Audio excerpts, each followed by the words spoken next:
What's going on, guys? Welcome back to another episode of BTBRV Rants. Let's dive straight into the questions. So the first one is an email that I got. It is from a viewer who says that they are looking at a Grand Design, a 150 series, which is their lighter weight fifth wheel.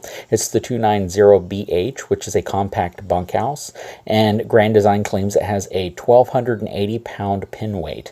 Well, he has a 3/4 ton truck, which has a 2,260 pound payload capacity. And what they're trying to figure out is how accurate is that pin weight rating that Grand Design has put on it. Is it really 1,280 pounds, or could it be more or less? Now, that 1,280 pounds is generally based on the gross vehicle weight rating of the trailer, which means you've loaded up the trailer. But it can easily fluctuate higher depending on how much stuff you have in the basement area below, what you have underneath the bed, what you have at the front of the fifth wheel, as well as if you have an aftermarket pin box. If you've replaced the factory pin box with something like a goose box, then of course that's going to increase the front pin weight of the fifth wheel, but it's also going to decrease the cargo inside of the bed, since you'd be simply going to a goose ball as opposed to a full hitch. So that number is a good general reference number, but you're never going to know exactly how much your pin weight is unless you go to a CAT scale or unless you weigh it. And I am going to be doing some videos in the future showing you how you can weigh the front pin section of your fifth wheel to see specifically what your pin weight might be. So the next question comes from a couple who is looking at getting into full timing in a travel trailer. They're eyeing an Airstream. It's 28 feet long with a 7,600 pound gross vehicle weight rating and a 900 pound hitch weight. And they want to go full timing for a few years. They're overwhelmed with the entire process. They don't know about gas versus diesel. They don't want to spend more than $25,000 on the truck, and hoping to find something closer to $18,000. Also, they're eyeing an Airstream because they believe that it is going to give them a better towing experience due to the more aerodynamic approach to it.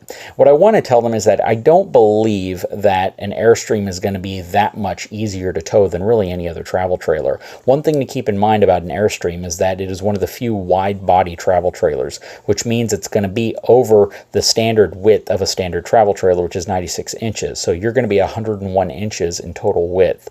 So even though it may be more aerodynamic, it's also going to be wider. Now, in terms of weight, it's not necessarily that much lighter than really anything else. In the past, they used to be when everything was wood with aluminum siding, but now that most of the manufacturers have switched to aluminum frames with fiberglass siding, they all tend to weigh about the same amount for that size.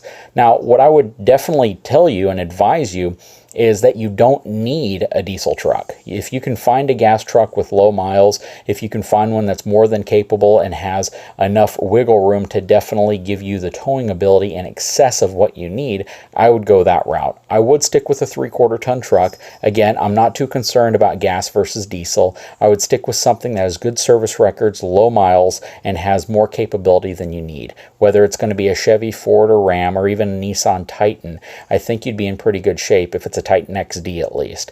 Aside from that, the $18,000 price point that you want to hit is going to be a little bit difficult, especially if you're looking for diesel. And if you find one in that price range, it's probably going to be one you're going to likely want to avoid.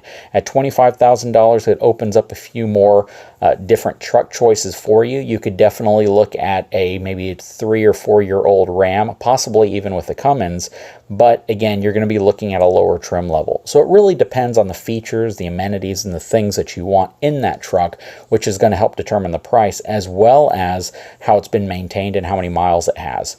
The next question comes from a viewer wanting to know if the new style cargo vans, the Sprinter, the Ford Transit, or the Ram ProMaster, are capable of towing the Black Series HQ19 travel trailer, which is that off-road kind of Outback styled travel trailer. It has a gross vehicle weight rating of over 9,000 pounds.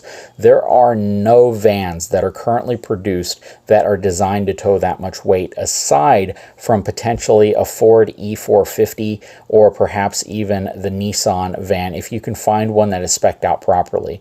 But unfortunately, most of these cargo vans just aren't designed to go up that high, and the Black Series trailers are very heavy even when empty. So I definitely wouldn't recommend using those as a tow vehicle. If you plan on getting something, you want to get something large, you're either going to have to go to a slightly older van, or you would have to opt for a truck. I definitely would recommend against any of those vehicles in terms of towing a Black Series HQ19 RV. So the next question comes from a viewer who has a 2019 F350 single rear wheel truck that they got in November. They pull an 11,000 pound fifth wheel, and their transmission temperature is generally between 210 and 220 degrees and spikes in the area of 230 degrees at times.